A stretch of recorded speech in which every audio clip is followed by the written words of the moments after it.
For decades, the Democrats have been using racial discrimination to draw these crazily drawn lines to try to protect Democrats. And now those crazy jigsaw puzzle lines they've been using to protect members of the Democrat caucus in Congress can no longer be used. And here's the practical effect of what's going to happen.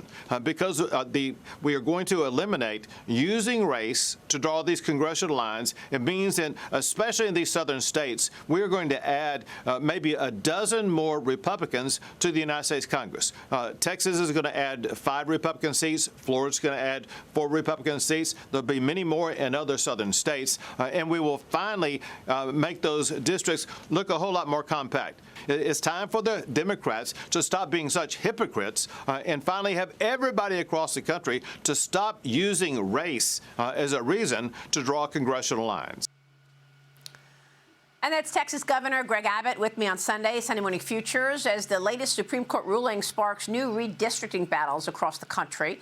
Arizona's Latino-majority, Democrat-dominant districts are now being called into question, and that could jumpstart lawsuits against that state. Joining me now is former Arizona Senator and AI Coalition Infrastructure Co-Chair Krysten Sinema. Krysten, it's great to have you. Welcome back. Good morning. Great to see you, Maria. Yeah, and, I want to get your take on this whole districting. I mean, President Trump obviously just had a huge political win in Indiana when most of the GOP lawmakers who defied him on redistricting actually lost to the people that he supported in Indiana. Talk to us about these redistricting plans and these new maps. How do you see it impacting the midterm elections? Well, I mean, we've seen that there's a big fight between the two parties, each trying to rush to redistrict in states in which they have a majority of the voters in their party. But Maria, my concern is that this reduces competitiveness. And so when California does it, or Texas, or Virginia, or now we see Louisiana, it's really just a race to see which state can get more members of their own party elected from districts that could be fair or could be gerrymandered. The reality is the best districts are districts that are both compact and competitive if they reflect the makeup of their constituents. That's what matters. So to me, and I know this is an unpopular statement, it's less important whether the district is more Republican or more Democrat. What matters is, does the district reflect the constituency that it represents? And do we have competitive districts where individuals actually have a choice between a slightly more liberal or slightly more conservative elected official serving them? Because remember, it's competitive districts that send, frankly, folks like me to the House and the Senate that allow you to make the deals and solve the problems of the biggest challenges we face in the country. Yeah, and that's why I really wanted to ask you, because you've always been known as a real centrist, Krysten, and of course you left the Senate after deciding not to run for re-election, after changing parties to become independent, officially independent. Did you do that largely because you were expecting your colleagues, the Democrats, to remove the filibuster? Well, you'll recall that while I served in the U.S. Senate, the Democrats actually put a vote up on the floor to eliminate the filibuster. And I told my colleagues from the very beginning, for the year and a half in which this was a debate, there is no circumstance under which I will remove the filibuster. It is an important part of our history in our country, and it was put into place by our forefathers specifically to ensure that no one party engaged in short-term control. So it's designed to temper the fever of the majority, to let cooler heads prevail, and to force comity and bipartisanship in the chamber. And Maria, I'll tell you this, it was the most consequential vote I'd ever taken in my life. I don't regret it for one moment. I'm grateful that I protected the filibuster. And I'm really grateful for Senate Republicans who continue to stand strong today and protect the filibuster against pressure from the outside.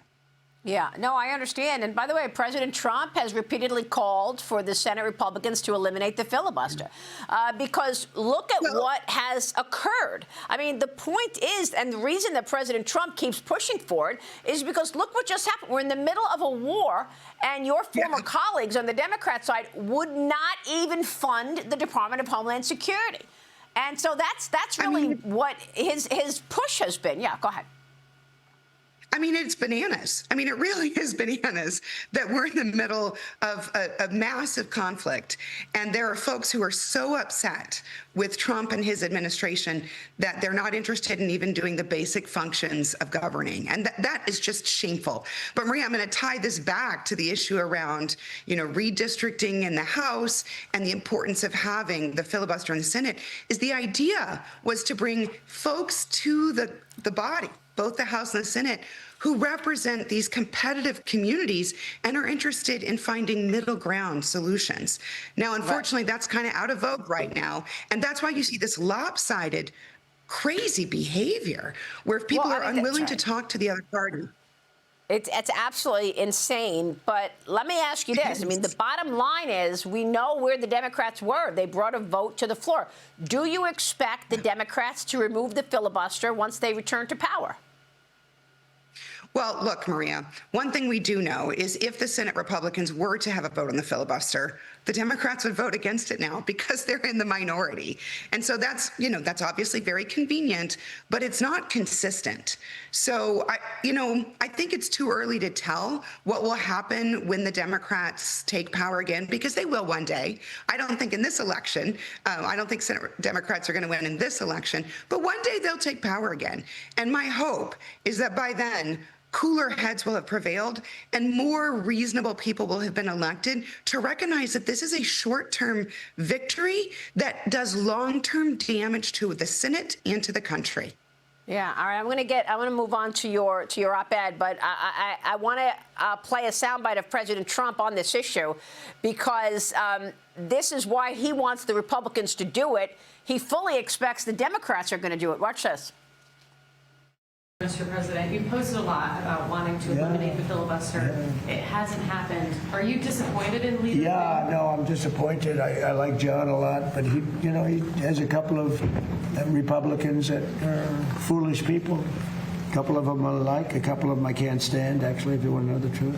Filibuster, if you had it, we should have the Save America Act. We should have voter identification, voter ID. We should have proof of citizenship. We should have mail-in voting for the military and people that need it, but not for everybody.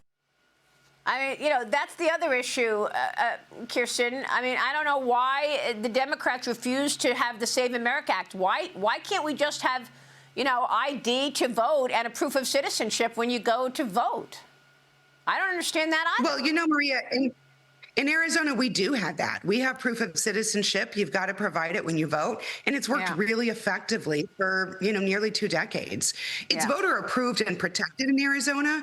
And it works well. So, again, we're at this place where folks are just opposing each other simply because of the partisanship and not because of the issues.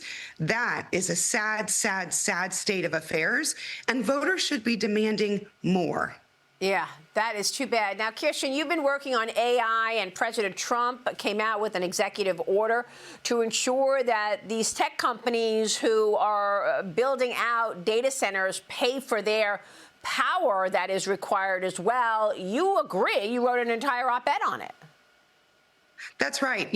President Trump's leadership on the AI dominance for America has been tremendous. So we've got 2 issues here. First, we have got to beat China. We do not want Chinese AI controlling the globe. We want American AI to be dominant in our country and around the world. So his leadership there has been tremendous. And second, by saying that we're not going to ask Americans to foot the bill for AI data centers is really, really important. And the good news is that the data shows that energy costs are largely not being affected by data centers. Now, Maria, there are a lot of folks across the country who are confused about data centers and think, I don't really like them. But the reality is that our phones are really the remote controls for data centers. And the average American uses that remote control 100 times a day.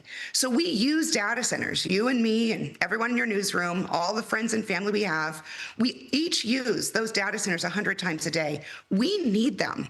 But asking them to pay their fair share to cover their own costs for energy makes so much sense. And it's what we're seeing happening across the country right now. Yeah, exactly. And it's the reason, the cost is the reason people are saying, not in my backyard. I don't want the data center near me because it's too expensive. So you are working on, I mean, arguably one of the most important issues of our time, and that is AI. So we're watching you work closely. Krysten, thanks very much for being here this morning. Thanks so much, Maria. All right, Krysten Sinema joining us. We'll be right back.